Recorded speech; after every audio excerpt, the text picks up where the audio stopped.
Hello friends.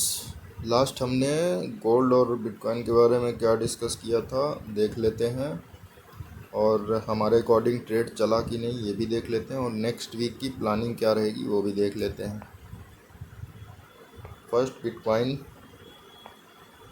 Bitcoin में हमने ये डिस्कस किया था डेली टाइम फ्रेम पर, कि डेली टाइम फ्रेम पर नीचे एक ऑर्डर ब्लॉक है जो कि ये है। यहाँ से भी अप मूव आ सकता है और इस नीचे वाले रिजेक्शन के विक को भी टच करके अप मूव आ सकता है। तो ये अप मूव आया और काफ़ी अच्छा प्रॉफिट बना होगा अगर आपने ट्रेड लिया होगा तो। और उसके बाद हमने डिस्कस किया था कि इस ऑर्डर ब्लॉक प्लस एफईजी से एक डाउन मूव एक्सपेक्ट कर सकते हैं, और जिसका फाइनल टारगेट हमारा नीचे का लो रहेगा। तो अभी उसी के अकॉर्डिंग हम चल रहे हैं। मार्केट हमारे सेल जोन में है और नेक्स्ट वीक में हमें यही प्लानिंग रखनी है कि मार्केट इस तरीके से डाउन में आएगा और ये हमारी लिक्विडिटी को स्वीप करेगा फर्स्ट, ये लिक्विडिटी को स्वीप करेगा सेकंड, और ये लिक्विडिटी को स्वीप करेगा थर्ड। हम 1 आवर टाइम फ्रेम पर चलते हैं और देखते हैं यहाँ पर क्या कन्फर्मेशन मिल रहे हैं, प्लस यहाँ पर क्या कन्फर्मेशन मिला था कि आप मूव ले सकते थे। तो 1 आवर टाइम फ्रेम पर आ गए हैं। 1 आवर टाइम फ्रेम पर जस्ट 1 मिनट।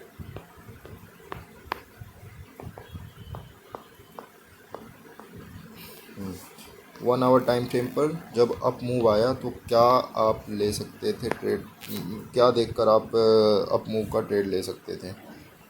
फर्स्ट मैंने जब भी बोला है कि अगर अप मूव आना होगा तो प्रीवियस स्विंग को ब्रेक करेगा एसएसएल प्लस बीएसएल प्लस एक डिस्प्लेसमेंट वाला पीवाई, यहाँ से आप अप मूव कैप्चर कर सकते थे पूरा का पूरा। अब 1 आवर टाइम फ्रेम पर सेल के पीवाई को टैप करने के बाद ये भी देख रहे हैं आप कि एफईजी से मार्केट नीचे आ गया और ऑर्डर ब्लॉक को टच नहीं किया था। तो मैं एफईजी पर्सनली प्रेफर नहीं करता हूँ बिटकॉइन के लिए, और मैंने शायद ये भी बताया था वीडियो में कि एफईजी से कोई भी ट्रेड का कंफर्मेशन मिले तो उसको मत लीजिएगा। ऑर्डर ब्लॉक को डीप रीटेस्ट करके यहाँ से कंफर्मेशन अगर देता तो हमारे लिए बेस्ट था, तो हमारा ये ट्रेड वैसे ही कैंसिल हो जाता है। उसके बाद अभी जो रिजेक्शन मिल रहा है डीप रीटेस्ट करके, मींस एक्सट्रीम पीवाई को टैप करके हमें रिजेक्शन मिल रहा है, मींस डेली टाइम फ्रेम का ये हमारा ऑर्डर ब्लॉक है। डेली टाइम फ्रेम के ऑर्डर ब्लॉक को भी फेल नहीं किया है, प्लस ये हमारा 1 आवर का रिजेक्शन का विक है जो कि परफेक्ट वर्क किया है सेल के ट्रेड के लिए। इसमें अगर आप चाहें तो 5 मिनट टाइम फ्रेम के स्ट्रक्चर को मैप करके यहाँ से आप डाउन मूव के लिए ट्रेड ले सकते थे। अब यहाँ से डाउन मूव जहाँ पर अभी करंट मार्केट है यहाँ से डाउन मूव हम एक्सपेक्ट कर सकते हैं और हमारा टारगेट ये रहेगा। बट उससे पहले मैं एक्सपेक्ट कर रहा हूँ कि इस जगह से एक अप मूव आए और ये लिक्विडिटी हमारी ग्रैब की जाए। ये लिक्विडिटी लेने के बाद हमें इस जोन से, ये फेल्ड पीवाई है, इस फेल्ड पीवाई से एक डाउन मूव देखना है और ये हमारा लिक्विडिटी नीचे का टारगेट होगा। ये इंट्राडे के अकॉर्डिंग मैं बात कर रहा हूँ 1 आवर टाइम फ्रेम पर। डेली टाइम फ्रेम पर मैं अभी भी बेयरिश हूँ। जब तक कोई भी स्ट्रॉन्ग सिग्नल मुझे नहीं मिल जाता तब तक मैं बेयरिश हूँ। स्ट्रॉन्ग सिग्नल मीन्स इस हाई के ऊपर क्लोजिंग नहीं हो जाता तब तक मैं बेयरिश हूँ। तो इसी के अकॉर्डिंग हम बीटीसी में ट्रेड प्लान करेंगे। और अब आते हैं गोल्ड पर। गोल्ड में जो डिस्कशन हमने किया था उसके अकॉर्डिंग मार्केट ने वर्क किया या नहीं किया, और गोल्ड में नेक्स्ट वीक का कैसा मूव रहेगा वो हम सारा का सारा चेक करेंगे। फर्स्ट हम 1 डे टाइम फ्रेम पर चले जाते हैं। 1 डे टाइम फ्रेम पर मैंने आपको बताया था कि ये सेल का एक पीवाई है। इस सेल के पीवाई से हमें डाउन साइड के लिए ट्रेड देखना है। हमारा टारगेट फर्स्ट ये लिक्विडिटी रहेगा। इस सेल के पीवाई से बढ़िया रिजेक्ट किया मार्केट ने और हमारा फर्स्ट टारगेट के नज़दीक ही है। सेकंड टारगेट हमारा ये रहेगा। और थर्ड हम इस पीवाई से, फाइनल बाइंग वाले पीवाई से हम बाइंग देखेंगे, बट हम पूरे हाई तक बाइंग नहीं देखेंगे, हम इसी हाई तक बाइंग देखेंगे। और यहाँ से फिर रिजेक्ट करता है मार्केट कि यहाँ से भी ऊपर जा सकता है और यहाँ से डीप रीटेस्ट करके भी ऊपर जा सकता है या फिर नीचे भी आ सकता है। तो वो हम उस समय, ये चर्चा हम बाद में करेंगे। अभी हम यहाँ से डाउन मूव एक्सपेक्ट कर रहे हैं इस वीक के लिए। 1 आवर टाइम फ्रेम पर हम कैसे इस ट्रेड को पकड़ सकते हैं डाउन मूव का, उसकी हम चर्चा करेंगे। आप देखेंगे डाउन मूव देते टाइम यहाँ पर एक एफईजी क्रिएट हो गया है सेल का। ये एफईजी सेल का हमारा पीवाई क्रिएट हो गया है। अगर मार्केट को फाइनली ऊपर जाना है, अगर मार्केट को फाइनली इस लास्ट वाले पीवाई से ऊपर जाना है तो हमें ये सारे के सारे पीवाई मिटिगेट करते हुए चलने हैं, या फिर जब नीचे से मार्केट ऊपर उठेगा तो पीवाई क्रिएट करते हुए चलना है, ताकि ये पीवाई को काउंटर करने के लिए नीचे हमारा बाइंग का पीवाई होना चाहिए रहे। ओके, तो उसी के अकॉर्डिंग अगर हम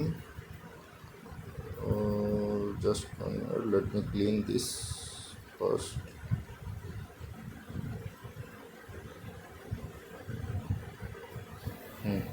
वन आवर टाइम फ्रेम पर जाते हैं। फर्स्ट ये एफईजी मिट गया है, इसको दोबारा लगा लेते हैं।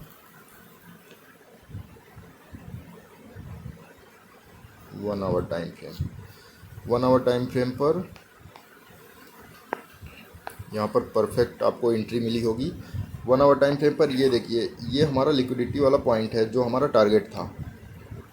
जो यहाँ पर हम ट्रेड एग्जीक्यूट किए हैं वो हमारा टीपी ये रहा।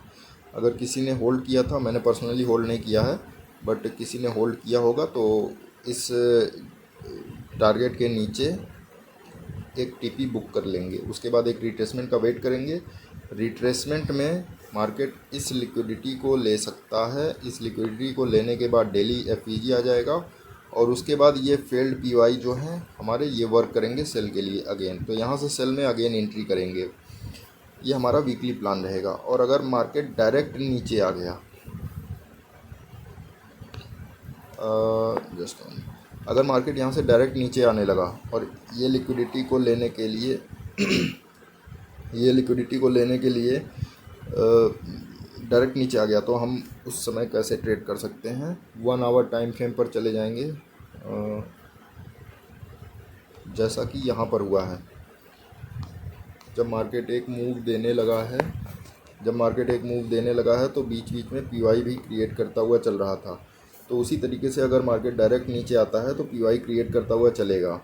उस पीवाई से हम डायरेक्ट एंट्री लेंगे और नीचे की लिक्विडिटी को ग्रैब करेंगे,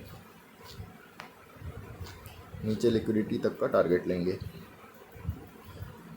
इस वीक का हमारा जो भी प्लान रहेगा डाउन साइड का ही रहेगा गोल्ड में, या तो डायरेक्ट नीचे आए या फिर ऊपर जाके थोड़ा सा लिक्विडिटी ग्रैब करे फिर नीचे आए। उसके बाद हम नेक्स्ट वीक में कुछ अप मूव प्लान कर सकते हैं।